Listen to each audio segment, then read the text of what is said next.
पुराने वक्तों की बात है, जब बगदाद इल्म, तिजारत और रूहानियत का मशहूर शहर था। इस शहर की गलियां दिन रात चहल पहल से भरी रहती। काफिले दूर दराज इलाकों से यहां आते और सौदागरों के बाजारों को आबाद रखते। इन्हीं बाजारों में एक मशहूर ताजिर भी रहता था, जिसका नाम लोगों की जुबान पर तो था, मगर लोग उसके नाम के साथ दबी जुबान में शिकायतें और अफसोस भी करते। वजह यह थी कि वो ताजिर अपनी चालाकियों, लालच और ज्यादतियों की वजह से मशहूर था। वो मुनाफा कमाने के लिए किसी भी हद तक जा सकता था, चाहे इसके लिए उसे किसी गरीब का हक मारना पड़े या किसी मासूम का खून पसीना निचोड़ना पड़े। उसकी दुकान हमेशा ग्राहकों से भरी रहती, लेकिन अंदर से वो सौदागर धोखाधड़ी और फरेब का अड्डा था। ताजिर की आदत थी कि वो गरीबों को उधार में सामान तो दे देता, लेकिन बदले में उनसे कई गुना कीमत वसूल करता। जो लोग वक्त पर कर्ज ना चुका पाते, उनकी जमीनें, घर और यहां तक कि औरतों के गहने तक जब्त कर लेता। उसके लिए इंसानियत की कोई अहमियत न थी, बस दीनार और दिरहम ही उसका माबूद बन चुके थे। अल्लाह की किताब और रसूल की हदीसें उसके कानों तक तो पहुंचती, मगर उसका दिल इतना सख्त हो चुका था कि उन बातों का असर उसमें कभी ना होता। एक दिन का वाकया है। बाजार में एक गरीब लकड़हारा थका हारा अपने छोटे बेटे के साथ आया। उसके पास थोड़ा सा सामान था, जिसे बेचकर वो शाम का खाना जुटाना चाहता था। उसने ताजिर से कहा, हुजूर, इन लकड़ियों को खरीद लीजिए। सारा दिन जंगल में मेहनत की है, अगर ये बिक जाएं तो बच्चों के लिए रोटी ले जाऊं। ताजिर ने उसकी लकड़ियों को हाथ में उठाकर देखा और फिर हंसते हुए बोला, ये गीली लकड़ियां किस काम की? इनमें तो जलने की ताकत भी नहीं, लेकिन अगर तू इन्हें छोड़ना चाहता है तो मैं आधे दाम दूंगा। बेचारे लकड़हारे के पास और कोई चारा न था। मजबूरी के आलम में उसने सौदा कर लिया। जब वो अपनी मामूली रकम लेकर जाने लगा तो उसका मासूम बेटा ताजिर को देखकर बोला, चच्चा, आप अमीर हैं, अल्लाह ने आपको बहुत दिया है। मेरे अब्बा मेहनत करते हैं, थोड़ा रहम कर लेते। मगर ताजिर के चेहरे पर शिकन तक न आई, बल्कि उसने बच्चे को डांटते हुए कहा, जा, बच्चों को बड़े लोगों की बातें नहीं करनी चाहिए। ये सुनकर लकड़हारा मायूस दिल के साथ चला गया और बाजार के लोग खामोश तमाशा देखते रहे। इसी तरह न जाने कितने लोग उसके जुल्म और लूटपाट का शिकार होते। वक्त गुजरता गया, ताजिर का कारोबार फैलता गया और उसका घमंड भी आसमान छूने लगा। वो अक्सर कहता, मुझे किसी की दुआ या बद्दुआ से क्या लेना, दौलत मेरे पास है, ताकत मेरे पास है, और जो चीज मैं चाहता हूं हासिल कर लेता हूं। मगर वो ये भूल चुका था कि अल्लाह का निजाम इंसाफ से चलता है और हर जालिम की रस्सी आखिरकार काट दी जाती है। एक रोज की बात है, शहर की बड़ी मस्जिद में मशहूर आलिम दीन का बयान हो रहा था। आलिम लोगों को याद दिला रहे थे कि ऐ लोगों, दूसरों का माल नाजायज तरीके से खाने वाला, गरीबों का हक दबाने वाला आखिरत में अल्लाह के गजब से बच नहीं सकता। कुरान में अल्लाह फरमाता है कि जो लोग दूसरों का माल नाहक खाते हैं, वो अपने पेट में आग भरते हैं। ये सुनकर मस्जिद में बैठे बहुत से लोग कांप गए, लेकिन वो ताजिर जो मस्जिद में मौजूद था, सबक लेने के बजाय मजाक उड़ाने लगा और अपने दोस्तों से बोला, देखा, ये मौलवी लोग हमेशा डराते रहते हैं, मगर असल जिंदगी में देखो तो मेरे पास सब कुछ है, दौलत, इज्जत और ताकत। अगर उनके कहने से सब कुछ छीन जाना होता तो आज मैं भिखारी होता। उसके ये अल्फाज सुनकर कुछ लोग खामोश हो गए और कुछ डरते हुए उससे दूर हो गए। वो दिन गुजर गया, लेकिन अल्लाह के फैसले की रस्सी खींचना शुरू हो चुकी थी। उसी रात ताजिर के घर पर एक अनहोनी वाकया हुआ। उसका इकलौता बेटा, जो सेहतमंद था, अचानक बीमार पड़ गया। ताजिर ने शहर के अच्छे से अच्छे हकीम को बुलाया, लेकिन किसी दवा से कोई फायदा न हुआ। दिन पर दिन बच्चा कमजोर होता गया और ताजिर की नींदें उड़ गईं। उसने पहली बार महसूस किया कि दौलत हर चीज नहीं होती, मगर उसके अंदर का घमंड अभी भी पूरी तरह टूटा नहीं था। वो सोचता कि सोने और चांदी के सिक्कों से शायद वो मौत को भी खरीद लेगा। बच्चे की बीमारी बढ़ती गई और ताजिर परेशान होता गया।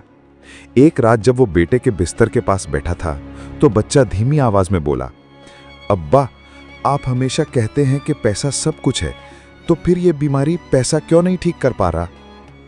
ये सुनकर ताजिर का दिल कांप गया, लेकिन जल्द ही उसने खुद को संभाला और बोला, नहीं बेटा, सब ठीक हो जाएगा।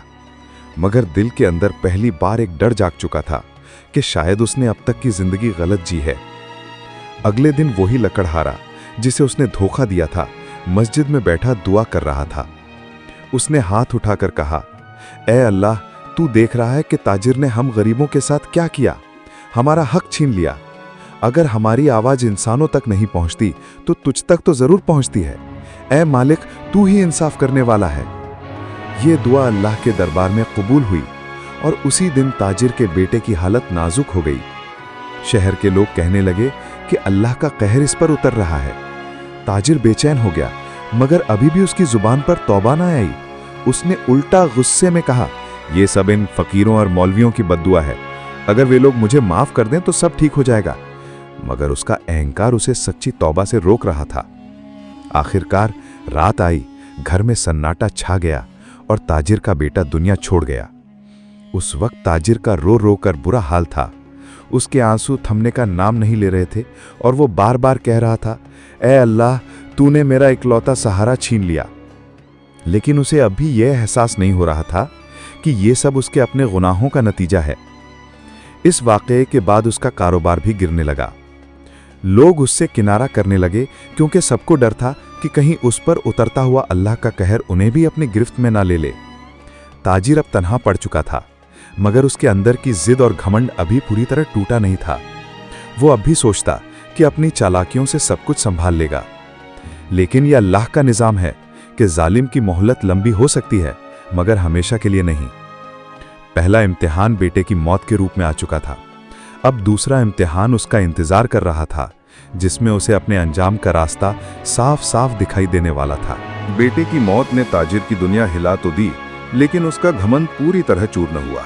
कुछ दिनों तक वो गम में डूबा रहा, लोगों से न मिला, मगर फिर उसने अपने कारोबार की तरफ ध्यान देना शुरू किया। वो सोचता था कि अगर बेटे को खो दिया तो क्या हुआ, उसके पास अभी भी दौलत है, उसका नाम है, और वो चाहे तो 100 बेटे जैसी ताकत खरीद सकता है। मगर ये सिर्फ उसकी गलतफहमी थी। अल्लाह ने जब किसी का हिसाब लेना हो तो एक एक चीज धीरे धीरे छीनता है, ताकि इंसान को समझ आने लगे कि असली मालिक कौन है। ताजिर ने अपनी खोई हुई हालत को संभालने के लिए और भी सख्ती शुरू कर दी।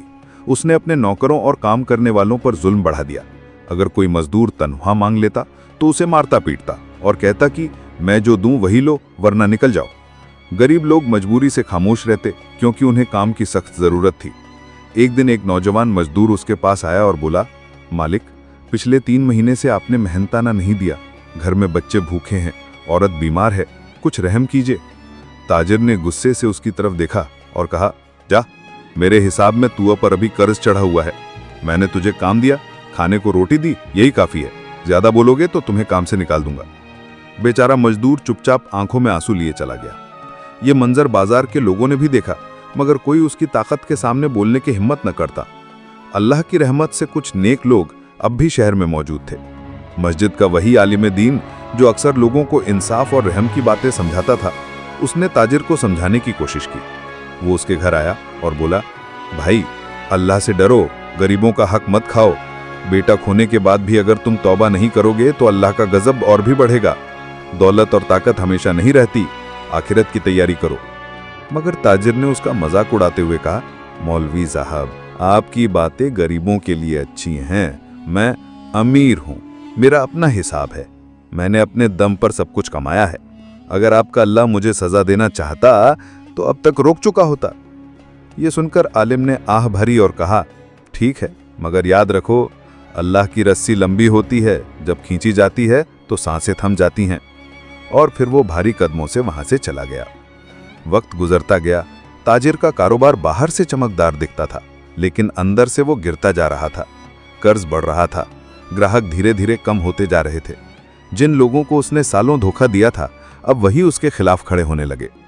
एक दिन शहर के काजी के दरबार में कई गरीब लोग इकट्ठा हुए और शिकायत दर्ज कराई कि ये ताजिर हमारा माल दबा रहा है, हमारे खून पसीने की कमाई खा गया है। काजी ने ताजिर को बुलवाया। जब वो वहां पहुंचा तो गर्व से सीना तानकर बोला, ये सब झूठ बोल रहे हैं, मैंने किसी का हक नहीं मारा, सब मेरे खिलाफ साजिश कर रहे हैं क्योंकि मैं अमीर हूं। काजी ने कहा, अगर तू सच्चा है तो सबूत पेश कर। मगर ताजिर के पास कोई साफ सबूत न था। वो ऊंची आवाज में बोलता रहा, मगर काजी ने कहा, तू चाहे जितनी आवाज ऊंची कर, अल्लाह की अदालत में तेरी आवाज नहीं, तेरे अमल का हिसाब होगा। हम इस मसले की तहकीकात करेंगे। ये सुनकर ताजिर गुस्से में दरबार से निकल गया और लोगों को धमकाने लगा कि तुम सब मुझे गिराना चाहते हो, मगर मैं देख लूंगा। मगर अब लोगों का सब्र जवाब दे चुका था। वे सब एकजुट होने लगे। अल्लाह का निज़ाम यह है कि जब गरीबों की दुआ और आहें आसमान तक पहुंचती हैं तो फिर कोई ताकत उसे नहीं रोक सकती। एक रात का वाकया है। ताजिर अपने खजाने के कमरे में बैठा सोने चांदी के सिक्कों को गिन रहा था। उसका चेहरा थकान और बेचैनी से भरा हुआ था। अचानक उसे लगा कि कमरे की दीवारें हिल रही हैं। उसने सोचा शायद वो थकान के मारे वहम कर रहा है, मगर तभी जोर का झटका लगा और उसके सामने रखी सोने की थैली गिर पड़ी। सिक्के चारों तरफ बिखर गए। उसने सिक्कों को समेटने की कोशिश की, मगर जितना उठाता उतना जमीन में धंसता चला जाता। उसके दिल में डर बैठ गया। उसी वक्त उसके कानों में जैसे कोई आवाज गूंजी, ये सब तेरे गुनाहों का बोझ है, ये दौलत तुझे अब डुबोएगी। ताजिर पसीने पसीने हो गया। रात भर करवटें बदलता रहा, नींद न आई। सुबह होते ही उसने सोचा कि किसी जायदाद को बेचकर कारोबार संभाल ले, मगर खरीदार कोई तैयार न था। उसकी हालत खराब होती गई। घर के नौकर एक एक करके छोड़ते गए, क्योंकि तनख्वाह नहीं मिलती थी। कभी जिस घर में चहल पहल रहती थी वहां अब सन्नाटा छा गया। गली मोहल्ले के लोग भी अब उसे सलाम तक न करते। उसकी इज्जत मिट्टी में मिल चुकी थी। एक दिन वही लकड़हारा जिसे उसने धोखा दिया था उसकी दुकान के सामने से गुजरा। अब ताजिर फटे पुराने कपड़ों में बैठा था। लकड़हारे ने अल्लाह का शुक्र अदा किया और कहा, या अल्लाह, तूने गरीबों की सुन ली। आज वो घमंडी इंसान जो हमें तुच्छ समझता था तेरा मोहताज बन गया है। मगर उसने अपनी जुबान से बद्दुआ न दी, बल्कि सिर्फ ये कहा कि काश ये तौबा कर ले और अल्लाह की तरफ लौट आए। ताजिर ने यह बात सुनी, मगर उसकी आंखों से आंसू बह निकले। पहली बार उसे एहसास हुआ कि उसने जिंदगी भर क्या किया, मगर फिर भी उसका दिल पूरी तरह नर्म न हुआ। वो अब भी सोचता था कि किसी तरह से सब वापस हासिल कर ले। तभी शहर में एक नया ताजिर आया जो सच्चा और ईमानदार था। उसका कारोबार जल्द ही बढ़ गया और लोग उसके पास जाने लगे। अब पुराना ताजिर अकेला पड़ गया। लोग कहते कि यह अल्लाह का इंसाफ है कि जालिम की दौलत धीरे धीरे उसके लिए जार बन जाती है। एक रात वो ताजिर अपने घर की छत पर बैठा आसमान की तरफ देखकर रोने लगा। बोला, ऐ अल्लाह, तू मुझे क्यों तकलीफ दे रहा है? मैंने तेरे बंदों से क्या लिया? मैंने सिर्फ अपना हक लिया। तभी उसके जहन में बेटे की वो बात गूंजी, अब्बा, अगर पैसा सब कुछ है तो मेरी बीमारी क्यों ठीक नहीं हुई? इस सवाल ने उसके दिल को चीर दिया। उसका गला रुंध गया, मगर फिर भी उसने तकब्बुर से कहा, नहीं, ये सब इत्तेफाक है। वो नीचे आया और अपने खजाने के कमरे की तरफ गया। दरवाजा खोला तो देखा कि थैलियां खाली पड़ी हैं। उसे यकीन न हुआ। उसने पागलों की तरह हर कोना छान मारा, मगर दौलत गायब थी। उसने नौकरों पर शक किया, मगर नौकर तो कब के जा चुके थे। वो बैठकर सर पकड़कर रोने लगा। अब उसके पास न बेटा था, न दोस्त, न दौलत, न इज्जत। अल्लाह उसे धीरे धीरे इस हालत तक ला चुका था कि उसे अपनी गलती समझ आ जाए, मगर उसकी जिद अभी भी बाकी थी। वो बार बार कहता, नहीं, मैं फिर से सब हासिल करूंगा। ये सोचकर उसने लोगों से कर्ज मांगा, मगर बाजार के लोग कहते, तू वही है जिसने हमारा खून चूसा था। आज तुझ पर मुसीबत आई है तो ये अल्लाह का इंसाफ है। ताजिर को कोई सहारा न मिला। उसकी हालत दिन ब दिन गिरती गई। अब वो सड़क पर बैठा हाथ फैलाने लगा। लोग उसे पहचानते और कहते, देखो, यही वो है जो कल तक हमारे सर पर सवार था, आज खुद भीख मांग रहा है। मगर बहुत कम लोग उसे कुछ देते, क्योंकि सबको डर था कि उसकी बद्दुआ लग जाएगी। ये देखकर ताजिर का दिल और ज्यादा कड़वा हो गया। अब वो अपने अतीत को याद करता और हर रात बेटे की याद में तड़पता। उसे अपने जुल्म याद आते कि कैसे उसने गरीबों से उनका हक छीना, कैसे उसने मजबूरों का मजाक उड़ाया। मगर अब वो सिर्फ पछतावा कर सकता था। वक्त हाथ से निकल चुका था। अल्लाह ने उसे मोहलत दी थी, मगर उसने उसे गंवा दिया। अब तीसरे और आखिरी इम्तिहान का वक्त आने वाला था, जहां उसका अंजाम सबके सामने खुलकर दिखना था। ताजिर अब गिरते गिरते उस मुकाम पर आ चुका था जहां उसके पास न दौलत बची थी, न इज्जत और न ही कोई सहारा। उसका शरीर बूढ़ा और कमजोर हो चुका था। कभी जिस शख्स के दरबार में अमीर और गरीब झुककर सलाम करते थे, आज वही सड़क किनारे बैठा भूख से तड़पता नजर आता। कभी किसी से रोटी मांगता, कभी पानी के लिए पुकारता, मगर लोग उससे नफरत करते क्योंकि उन्होंने उसके जुल्मों का लंबा सिलसिला देखा था। कुछ लोग दया से उसे टुकड़ा रोटी दे भी देते, मगर वो हर निवाले के साथ अपने अतीत की कड़वी यादें चबाता। एक दिन मस्जिद के बाहर वो बैठा था। वही आलिम दीन उधर से गुजरे। उन्होंने उसे पहचाना और दिन में अफसोस किया। पास आकर बोले, भाई, अब भी वक्त है, तौबा कर लो। अल्लाह बड़ा रहम करने वाला है। अगर सच्चे दिल से तौबा करोगे तो शायद तुम्हारे गुनाह माफ हो जाएं। दुनिया से जाते जाते कम से कम अपनी आखिरत संवार लो। ये सुनकर ताजिर की आंखों में आंसू आ गए। उसने कांपती आवाज में कहा, मौलवी साहब, मैं अपनी जिंदगी बर्बाद कर चुका हूं, अब किस मुंह से तौबा करूं? मैंने गरीबों का हक मारा, यतीमों को रुलाया, मजबूरों को लूटा, मेरी वजह से न जाने कितनों की जिंदगी तबाह हुई। क्या मेरे जैसे के लिए भी माफी है? आलिम ने नरमी से कहा, हाँ, अगर तू सच्चे दिल से पछताए और अल्लाह से रो रो कर माफी मांगे तो उसका दरवाजा हमेशा खुला है। कुरान में साफ लिखा है कि अल्लाह अपने बंदों के तमाम गुनाह माफ कर देता है अगर वो तौबा करें। ये सुनकर ताजिर का दिल पिघलने लगा। वो सच्चे आंसुओं के साथ रोया और पहली बार अल्लाह से माफी मांगी। बोला, ऐ मेरे मालिक, मैंने तुझे भुला दिया था, तेरे बंदों पर जुल्म किया, अपनी दौलत पर घमंड किया, मुझे माफ कर दे, मैं अब सिर्फ तेरा दरवाजा पकड़ता हूँ। उस दिन के बाद उसकी जिंदगी बदलने लगी, मगर वक्त बहुत गुजर चुका था। उसकी सेहत अब बिल्कुल जवाब दे चुकी थी। अल्लाह ने उसे तौबा की तौफीक तो दे दी थी, मगर जिंदगी की मोहलत अब आखिरी सांसों तक पहुंच चुकी थी। कुछ दिनों बाद उसे तेज बुखार ने आ घेरा। वो बिस्तर पर पड़ा कराहता रहा। बाजार के लोग कहते थे, देखो, ये वही ताजिर है जिसने कल तक हमारे साथ जुल्म किया, आज खुद अकेला पड़ा है। मगर कुछ नेक दिल लोग उससे मिलने आए और उसे पानी पिलाया। लकड़हरा भी वहां पहुंचा, वही लकड़हरा जिसे उसने सालों पहले धोखा दिया था। उसने पास आकर कहा, भाई, अल्लाह बड़ा गफूर और रहीम है, तू चिंता मत कर, मैंने तुझे माफ किया। ये सुनकर ताजिर की आंखों से झरझर आंसू बह निकले। बोला, भाई, तू तो गरीब है और मैंने तुझसे सब कुछ छीन लिया था, तू मुझे कैसे माफ कर सकता है? लकड़हारा मुस्कुराया और बोला, क्योंकि मेरे पास देने को कुछ नहीं, मगर माफ कर देने से अल्लाह मुझे और ऊंचा दर्जा देगा। मैंने तुझे दिल से माफ किया। ये सुनकर ताजिर का दिल हल्का हो गया। उसने कहा, अल्लाह तुझे इसका बदला दे, तूने आज मुझे राहत दे दी। मगर मौत का वक्त करीब था। उसकी सांसें भारी हो रही थीं। वो बार बार कहता, ला इलाहा इल्लल्लाह, और रो रो कर तौबा करता रहा। आखिरकार एक रात उसकी जान निकल गई। सुबह जब लोग इकट्ठा हुए तो उसके जनाजे को देखने वाले कहते थे, देखो, ये वही शख्स है जिसने पूरी उम्र जुल्म किया मगर आखिरकार तौबा करके गया। अल्लाह जाने उसका क्या हाल होगा। उसे कब्र में दफनाया गया। लोगों ने उसके अंजाम से सबक लिया। आलिम दीन ने उस दिन मज़ारत के पास खड़े होकर लोगों को कहा, देखो, दौलत और ताकत पर घमंड करने वाला आज मिट्टी के नीचे है।